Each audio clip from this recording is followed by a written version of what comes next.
Today I have another installment in my hair care throughout the week video series. This is going to be episode 4. All of the products that I used will be linked below in the description as usual. So if you are interested, then just keep on watching. Starting off on a Monday, I'm starting with day 3 hair. I'm brushing my hair out with a bamboo hairbrush. I am oiling my hair using the oils that I just showed you guys on the screen. I show this in like so many of my hair care videos, so I'm not gonna be a broken record here and go through it again, but I like to put the oils that I use on a plate and then I massage them on my scalp because I just feel like that helps the oils to last longer. Nothing goes to waste. So I just continuously gather more oils onto my fingers and massage them onto my scalp until there are no more oils left on the plate.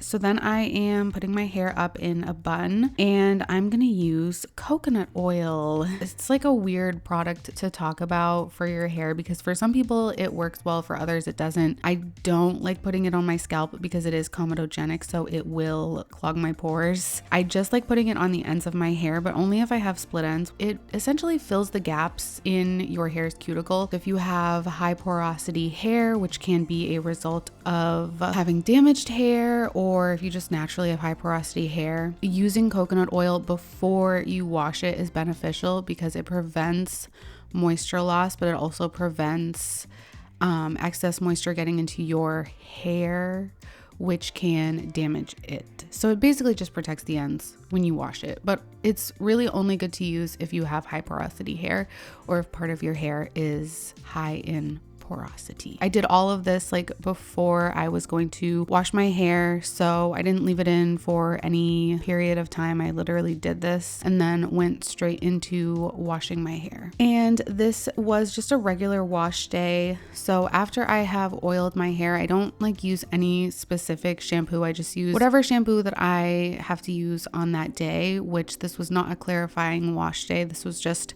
a regular wash day. So I was using the Neutrogena Clarify and Shine sulfate-free shampoo. I shampoo my roots twice, making sure to lather thoroughly so I don't have to use like an obscene amount of shampoo. I wash my hair with warm water. It helps because I have oily hair. So imagine washing like a pan that has oil on it with cold water. It's not going to do that good of a job to remove the oils. So that's why I use warm water. And then once I'm done shampooing, I rinse everything out, wring out my hair, and then I use conditioner, and I like to use the Pureology Hydrate conditioner on days when I'm using a sulfate-free shampoo. This is for color treated hair. I don't have color treated hair, but I still like to use it. It works amazingly. I love it. And then I wring out my hair again. I put it up in a hair drying towel, and then that's it for the wash day. So usually I blow dry my hair, but on this day I decided to let my hair air dry because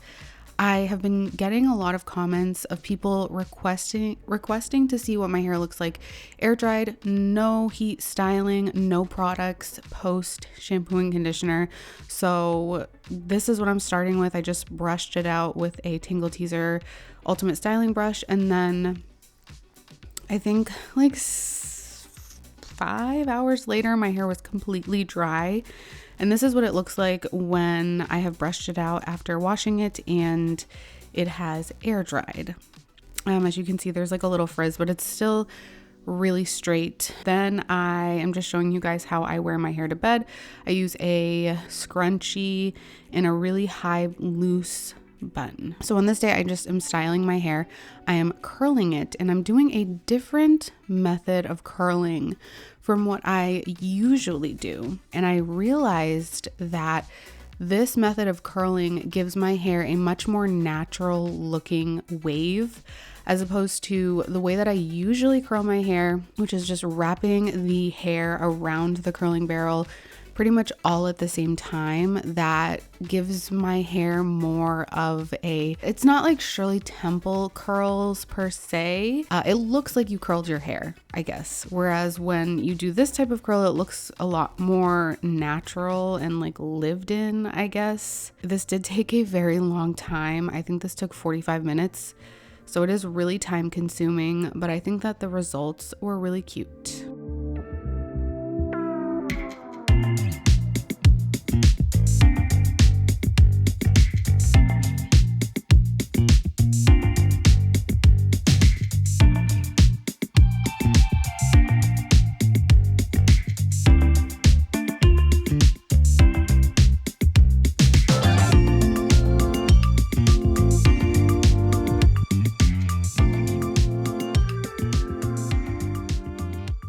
And then I just did a hairstyle. This is just some French braids in like the form of a headband sort of, and then I just tied them together in the back. This was the final look. Then on Thursday, that was the next day that I washed my hair. Once again, starting off by brushing my hair with a bamboo hairbrush because my hair is super oily, and I just washed my hair again upside down in the bath. I only shower at night, and so if I have to wash my hair in the morning, like if I have to film or something that day, I can wash my hair without taking a shower. I just prefer to shower at night.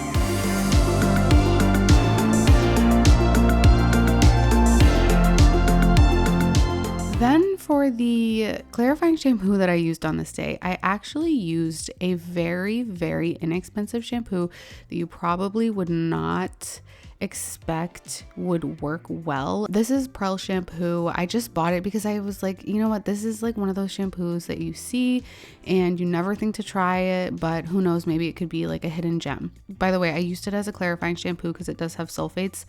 I love this shampoo. It is one of the best clarifying shampoos that I've ever used. Just clarifies my hair. It removes all of the oil, and my hair is oil free for like 3 days after using this shampoo. But also it does not dry out my scalp, which I was kind of expecting to happen with this shampoo because it just seems like one of those like really harsh shampoos, but it didn't dry out my scalp at all. It just made my hair really shiny, oil free, and everything.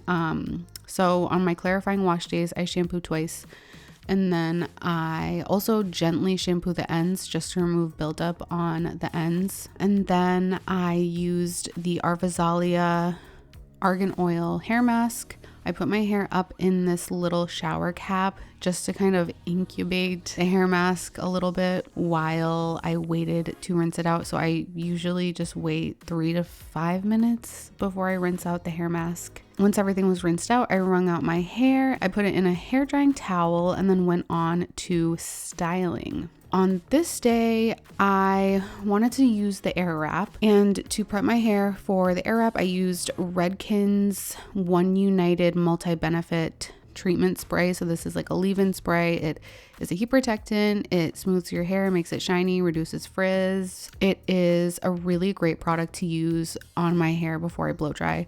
If you have hair like mine, I definitely recommend giving this one a try. Typically when I use the Airwrap, I use the curling barrels on damp hair, and I found that that works well for me. So I've never really, thought to switch it up, but I just wanted to see what the result would look like if I used the Airwrap on my hair when it is completely dry. So I blow dried it completely with the blow dryer attachment on the Airwrap. Then after that, I went in with the curling barrels. And I did my little pin curl hack, which is just to take your pin and like kind of guide it up the curl and just pin it that way, as opposed to wrapping the curl around your finger and then securing the pin close to your head. This way is just a lot easier for me, especially because I have very poor hand-eye coordination.